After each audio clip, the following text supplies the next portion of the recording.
everybody. Today, I've got Adrienne Maples here as my guest on the Casey Leaders podcast. And I'd like her to introduce herself for you guys. She is a renowned photographer here in the Kansas City area. So take it away, Adrienne. Wow, you're going to say nicer things about me than I would myself. Oh, come on. But I'm a professional photographer. I've been doing this for more than 20 years.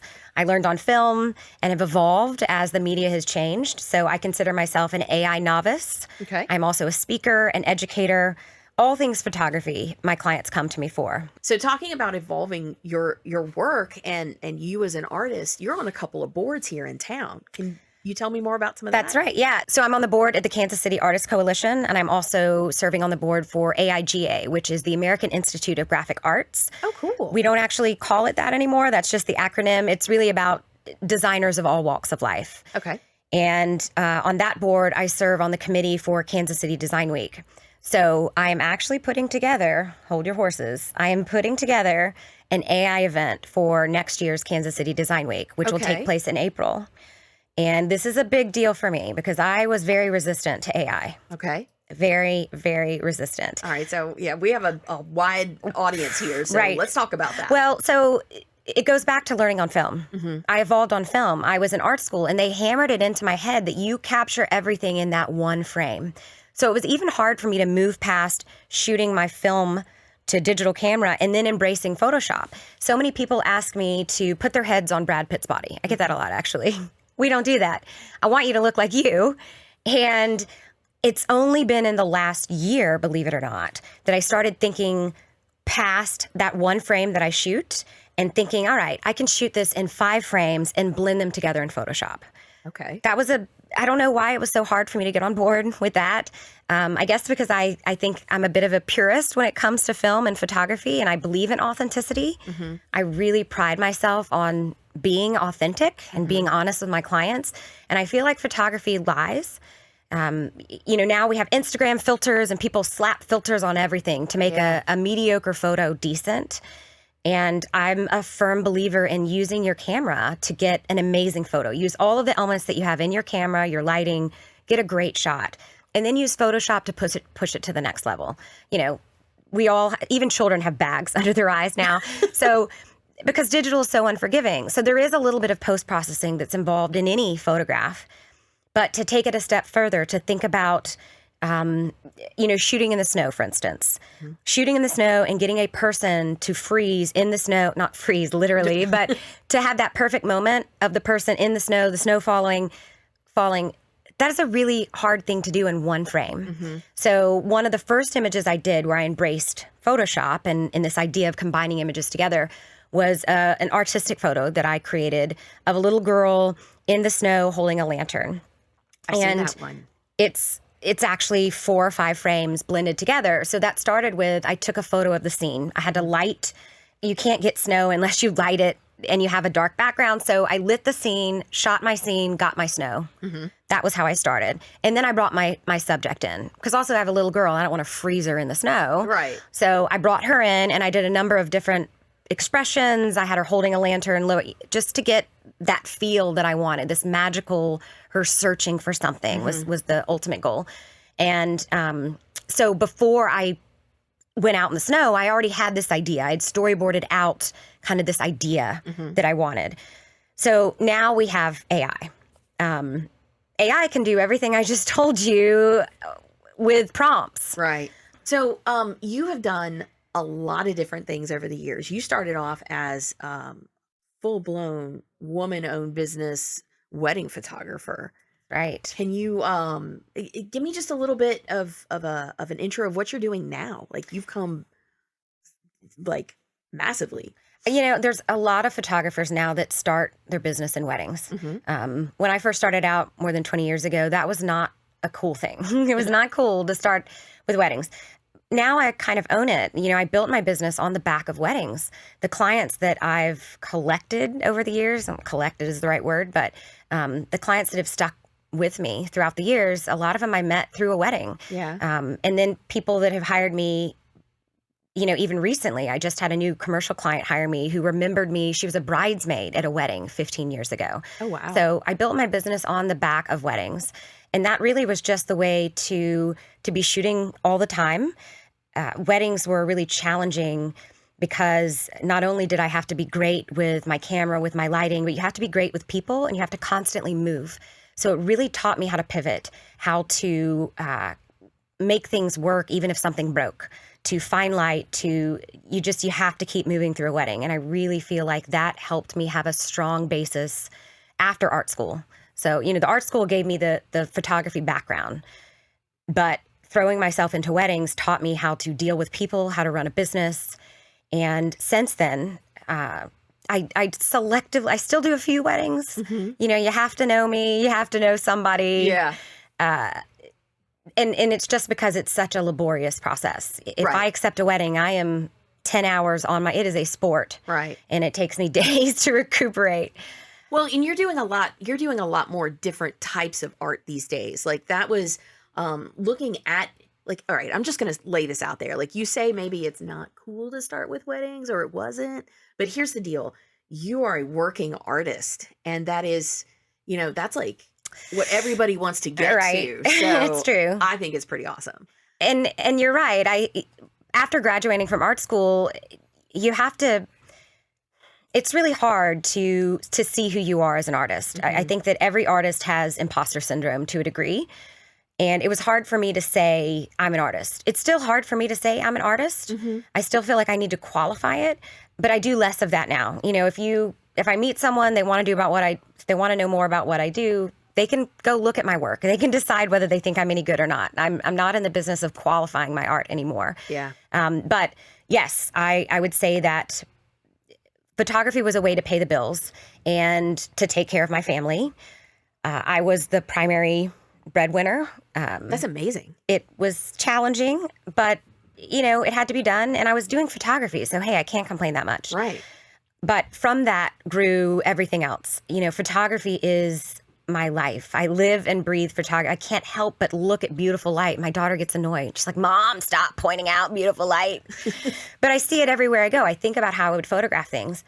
But people are my passion. Mm-hmm. I love people. I love exploring I love exploring what makes someone who they are, trying to find that authenticity and trying to represent that in a photograph. So weddings made it, easy to be around people, to capture personalities where they weren't paying attention to me. Mm-hmm.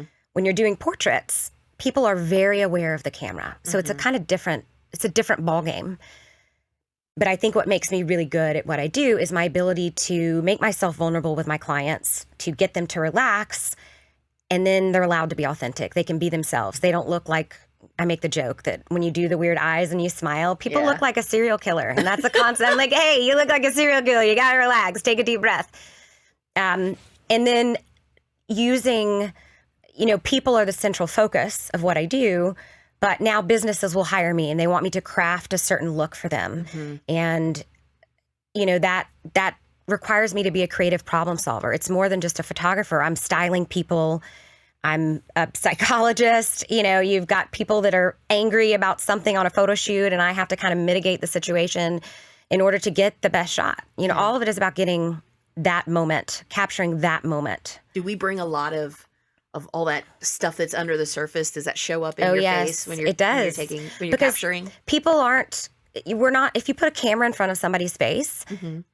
you go stiff. Yeah. The moment you're being photographed and it's being recorded, and maybe the younger generation is better at this because they have phones and they're photographing themselves all the time, but they're still creating this very one-sided view of themselves. The selfies in particular, girls who take selfies.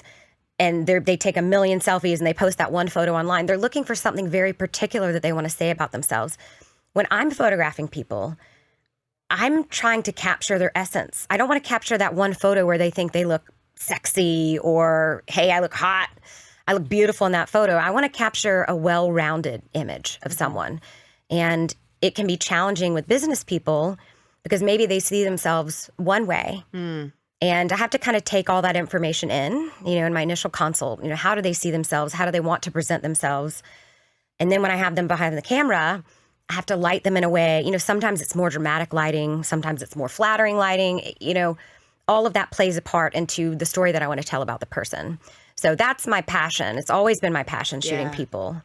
And you've got a couple of different types of portrait photography. Like I've seen ones where you've done, like you said, the very corporate ones where there's a certain aura that comes across, and maybe your setting is a little more muted or nodding towards the industry that you're in. But I've also seen fantastic ones where you've got these like magical snowy settings and papers floating through the air, and you really are reaching into this very artistic world where you're doing these like magical kind of portraits. So I like making magic. All right. So how do you move between those two worlds? Well, it would be great if people were hiring me to make the magical photos.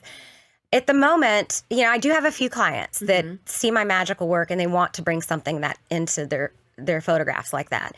But I would say that right now the corporate world is still a little boring. I try to make it as exciting as I can. Yeah. But I would say a lot of the magical stuff, that's more on my personal body of work. And I've tried to do more of that in the last year because that feeds my soul. I love making magic. And I do have a few clients that hire me for their family photos every year. Actually, I have a number of clients that hire me every year to do their family photos. But a few of them, we start out with something formal and then they want me to create something magical. Yeah. That's, I think photography is magic. Yeah. And your photographer lies. Yeah. People don't realize it, but we're showing you a very carefully curated view. You're not thinking about, when you see a photograph, you're not thinking about everything outside of that photograph. But there is a whole world outside of that image. Just like today, we're filming in here, and people aren't seeing the lights and the several cameras and all the background work that's happening. Photography is magic. You can't just snap a photo and make it magic. It happens occasionally. I mean, you get that rare shot in your phone, you're like, wow, how did this happen? Yeah. But it takes precise planning. It takes knowledge of light and how the camera works.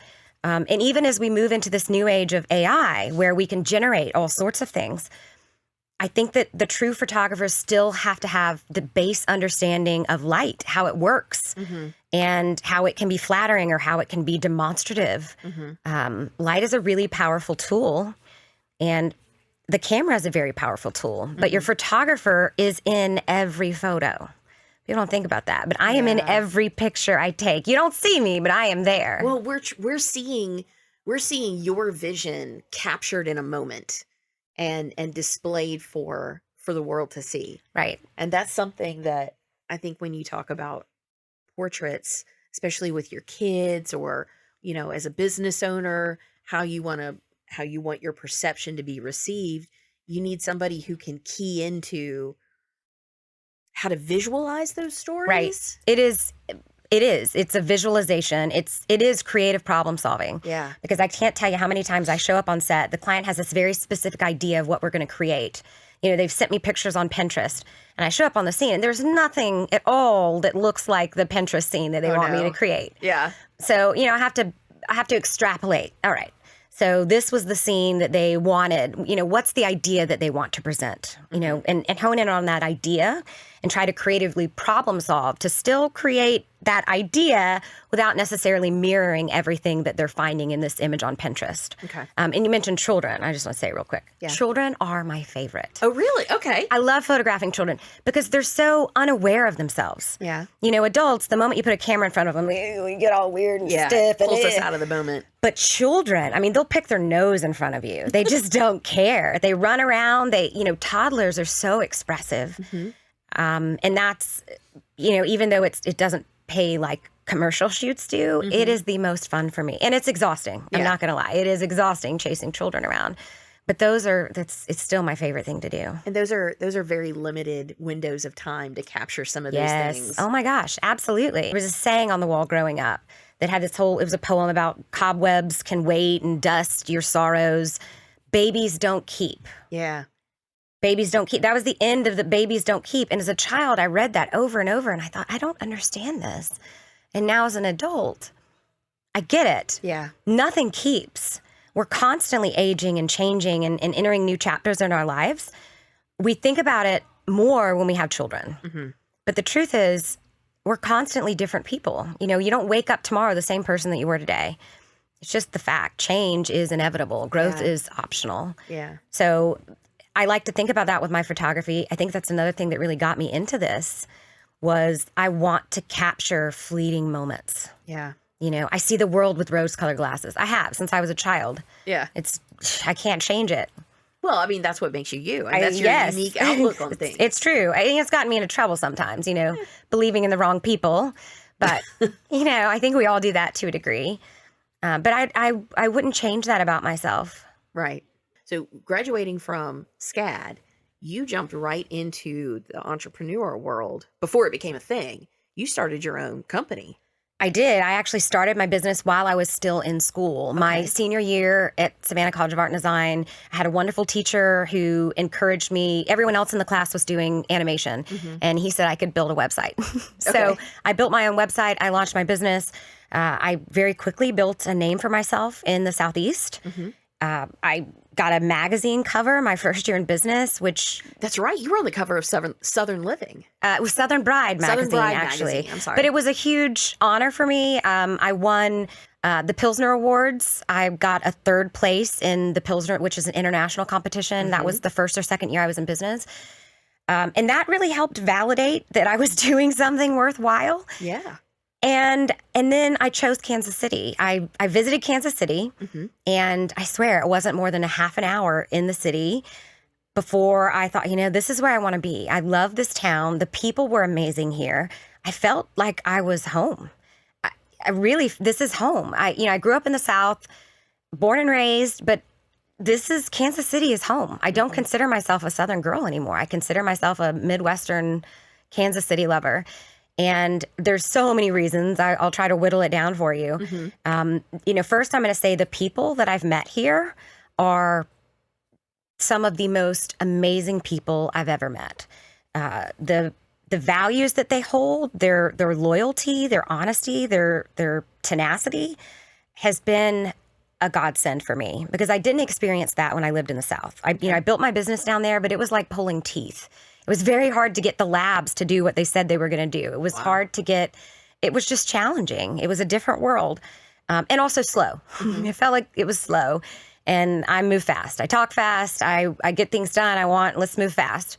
And Kansas City answered that for me. I was also really impressed with the fact that they give 1% back to the arts in Kansas City. That was really impressive to me. They were supportive of their artists.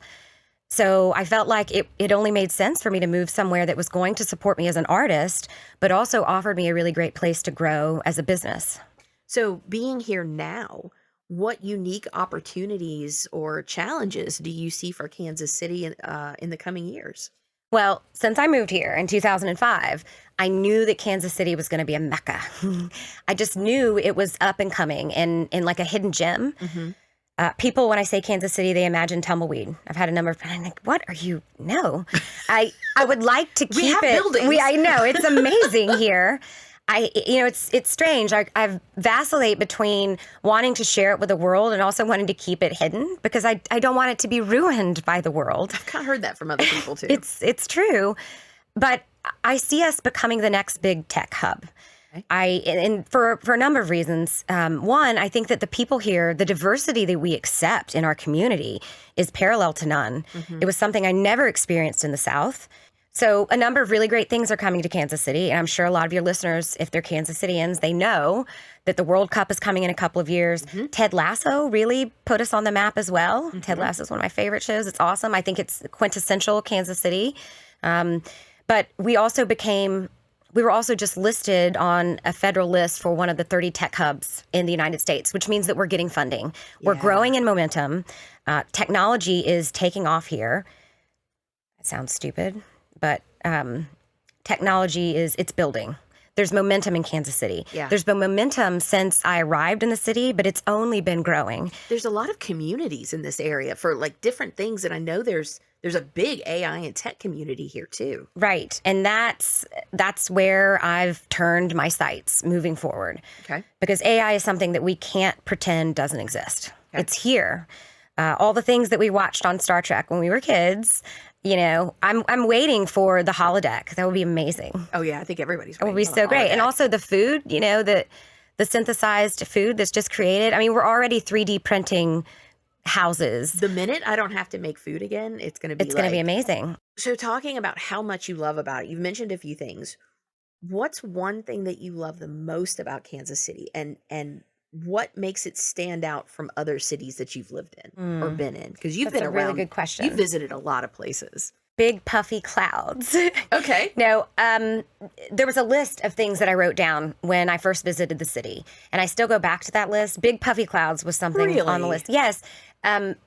It's green. There are lots of green spaces here, which I think add to mental health. Seeing, there's not parking lots and buildings. You've got green spaces that are well thought out. That's just a physical thing that you can see as you go throughout the city. But it is the people. Yeah. It is the people. I think that there are, just when you go into a gas station or you go to a restaurant or you're just walking down the streets, people are genuine here. I feel it's so much different than, somewhere like New York. I don't think that people are necessarily rude in New York. I think they're just busy. They're in a hurry. They don't have time. In Kansas City, people make time for you. Do you think it's you as an artist, does that make it easier for you to connect with them and get to those stories quicker? Like you like to move fast. And if people are, it seems to be more open or receptive, perhaps. Right. And that's a good point. I've been here so long now that I don't know if that's isolated just to Kansas City or if it's just my clients. I know that I feel at home here no matter where I go. It brings out the best in me. Well, that's great. Yeah, to be in a place that brings out the best in you. It does, And recognize it. I think that, yeah, I mean, I try to convince everybody that I love that I think is amazing to move here. That is true. Because it's such a great place to be. So how do you stay informed and connected with the Kansas City community? How do you engage with it? So currently, the best way for me to engage with Kansas City community is through these organizations that I'm involved with. The Kansas City Artists Coalition, the AIGA, and doing this work for Kansas City Design Week it's given me an opportunity to have conversations with people that I wouldn't otherwise have had an opportunity to talk with. Okay. Kansas City Design Week has really given me an opportunity to be more involved in the community, to think about how to give back to the design community. And I would say that specifically, I'm involved with the arts and design communities. There's so many different communities to tap into here in Kansas City. I'm also passionate about mental health. There's so many great places, so many vehicles for you to find somewhere you're passionate about and meet others that are just as passionate about the things that you are. So for anybody who is looking to get more involved in the Kansas City community, I suggest following your passions. Find an organization, find a group, use Facebook, use Google, and find organizations that are speaking to the things that you want to be involved in. That, finding other individuals that have the same passions that you do.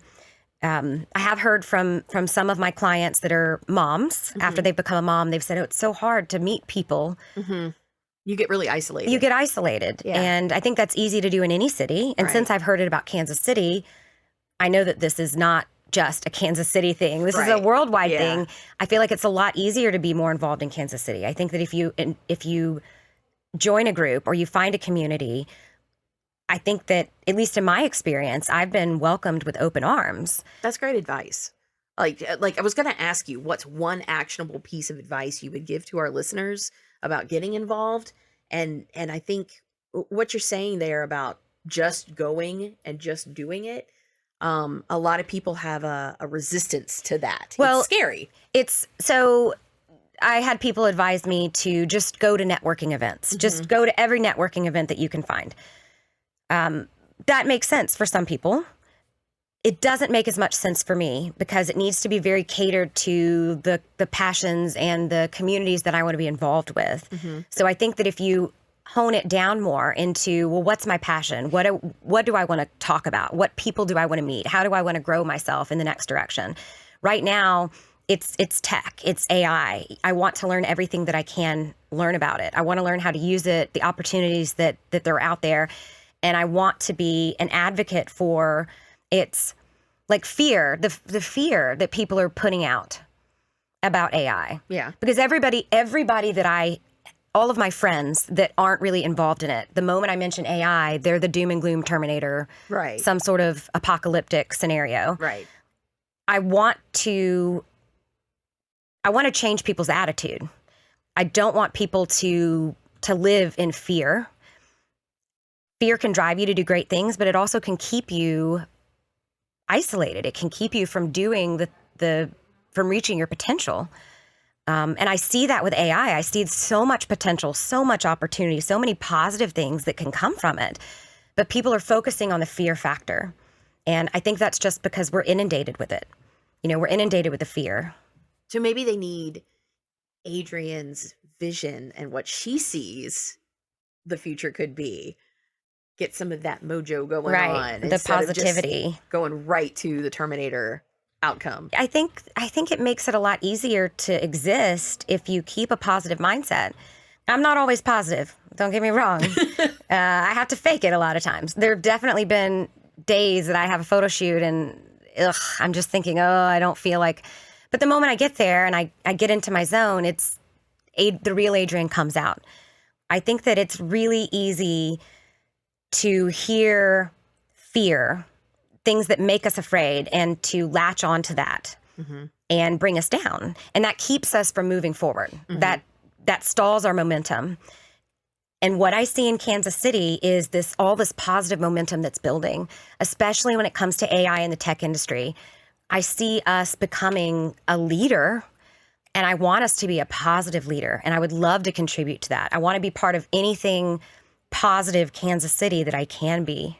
What steps would you suggest to somebody who wants to make a difference in Kansas City like you do? What could they get involved in? Somebody out here is listening to this podcast right now and they're like, man, she's got it figured out. Well, I pretend really well. But what do you do? If I wanted to get started in something? So I'm going to talk to the artists because I think as a group, artists are isolated a lot. Okay. And the Kansas City Artists Coalition is the first step that I would take to be more involved in the art community. Okay. The membership is minimal, but it gives you a network of all of these other artists and events you can go to. You don't even have to be a member to attend events. But as an artist, surrounding yourself with other artists is imperative. Okay. The thing that I miss most about art school is the critiques, is having other peers look at my work and say, hey, that sucks. Yeah. I don't know why you love this so much. Or, hey, I know you don't like this work, but it's really powerful. We need that. We need that feedback to help us grow and push us as artists. So I definitely would say any artists out there that are listening and artists that are afraid of the AI revolution, first of all, you should definitely come to Kansas City Design Week next year and check out our AI talk. In April. Yep. Okay. April 24th, I believe, will be our AI talk. You should definitely check that out. But be involved in any of these things. There are, throughout Kansas City, in all areas of town, there are a myriad of events that you can attend. The Keystone Innovative District. The Keystone Innovative District is just something that I recently learned about. And they have events happening every Wednesday. It's usually a pretty small group, but there's a great talk going on. Yeah. It's a great place to meet people that are involved in the tech industry that are moving forward. So, the key to that, and you can use Facebook to search for things too. I know there are all sorts of groups on Facebook that you can get involved in and do meetups. But I think keying into what you're passionate about, so let's say you're an auditor. That's your job. To me, that sounds like one of the most boring jobs there is. So that's why I'm throwing that, an auditor. Yeah, I don't know. That's awful. Yeah, it just sounds Sorry, terrible. auditors. Yeah, but let's say you're an auditor and you like art, but you're not an artist. And you think, I don't know anything about it. Well, join the art community. Yeah. You don't have to be an artist to join the Kansas City Artists Coalition or to be part of the community. We need people that aren't artists to share their opinions, to see something that we don't see. Yeah. That's really, really important to help people grow. We need variety. And, I would also say to the Kansas City Artists Coalition in particular, we don't have a lot of young members. Really? Yes. Huh. And I don't know why that is. That's, as I've joined the board, this is something that I am going to be proactive about, is to try to get younger people to be involved, because we need young people getting involved in the arts. We can't have all of the old guys dying off, like the photographers who learned on film. Right. Some of the guys that really inspired me in art school are, they're old or they're no longer living. And we need that constant flux of young people coming in to bring in new ideas. And they need the community. They do. Yeah. Because, you think about how isolated the younger generation is now with their phones, with the social media. Well, we're in an isolating age. I mean, it's very true. And that's something else that I'm really passionate about, that I think as I go into these other areas in Kansas City, I try to bring all that stuff with me. All the things that I'm passionate about, I try to bring to every organization, every event I go to. I try to get people involved. So talking about these different communities that you found in Kansas City and the home that you've made it here, are there any particular local leaders or influencers in Kansas City that inspire you? And if so, who are they? Okay. And what is it about them that inspires you? There are a few, and I would say that these people are now my friends. Camry Ivory is one that I would mention right away. She was actually voted top 10 most influential people in Kansas City recently. And I find that she's just so fresh, so inspirational, so well-read and involved in technology and moving forward, that I really enjoy our conversations, because we just seem to power each other and lift each other up. I think anybody that lifts you up is a really valuable asset. And I also want to say that somebody that's really got me involved in AI, I'm a little hesitant to mention my brother. I don't want him to get a big head. He's totally going to see this and be like, oh yeah. But growing up, he's my older brother, and he's always been he's just so brilliant. He's so well-rounded. He researches everything. As a kid, I thought it was ridiculous. It was exhausting how well-informed he was about everything. But I wouldn't have started to tackle AI if it hadn't been for him. Really? Really. He just knows so much. It blows my mind away. And he's constantly interested in learning more, in growing his knowledge, in being accurate, in making sure that he's well-read and well-versed on these things. And he's the reason why I decided to spearhead the AI talk for Kansas City Design Week. Oh, nice. I know. I don't want him to know that. He's going to know it. I know he's going to know it. We're recording this in several ways. I know. Well, it's like when you're the little sister, you don't want to give your brother props. Yeah, but it is true. And he probably knows it deep down. Yeah, but that's awesome that you acknowledge it. Yeah. And it is, he moved here because of me. Yes. Mm-hmm. I have heard that. What is it that you've been trying to get him to move here for the past? For 15 years. Yeah. I'm pretty sure it was like within the first month or two that you were here. Yeah. Full disclosure here for anybody who's listening or maybe new to our podcast. Full disclosure: David Maples is Adrienne's brother, and he is a co-host on this podcast. So, yeah. So it's just the truth. Yeah. But yeah, David Maples does inspire me a lot, and he's pretty my whole life. Guy. Yeah, he can be. I'm sure you've got some good stories on I that do, too. but I'm not going to share Not on this podcast. No. Okay. But I do want to keep this around you, Adrienne. Can you, for everybody out there, could you share a personal experience or a lesson, just a quick one, that significantly shaped your career or perspective? Oh, I got a good one for you. Okay.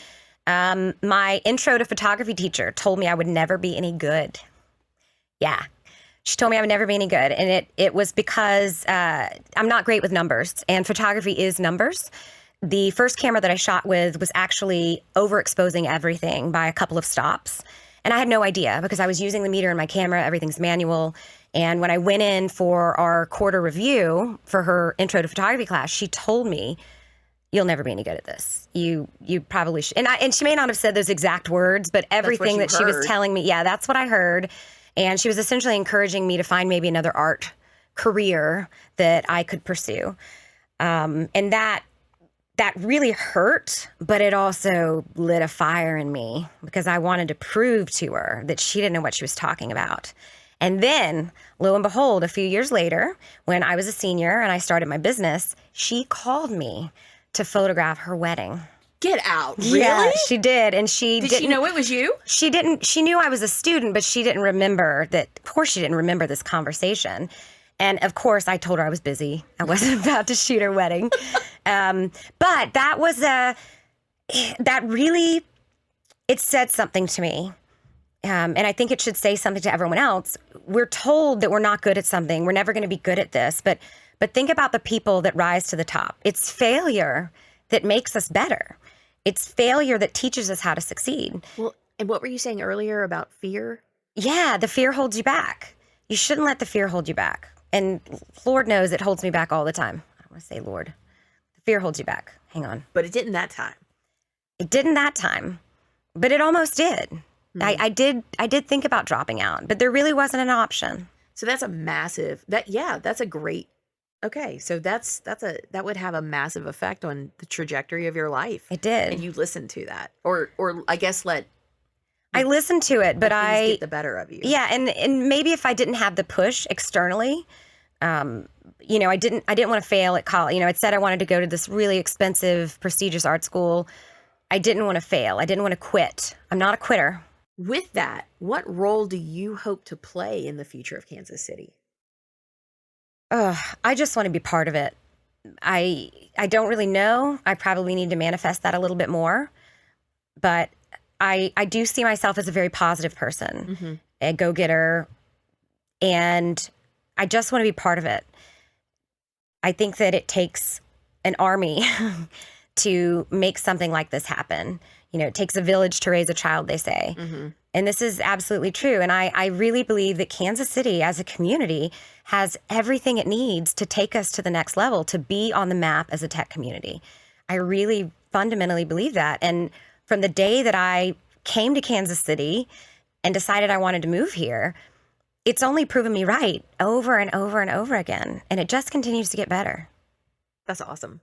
What's your favorite barbecue in Kansas City? Oh, this is sacrilege because I don't like barbecue.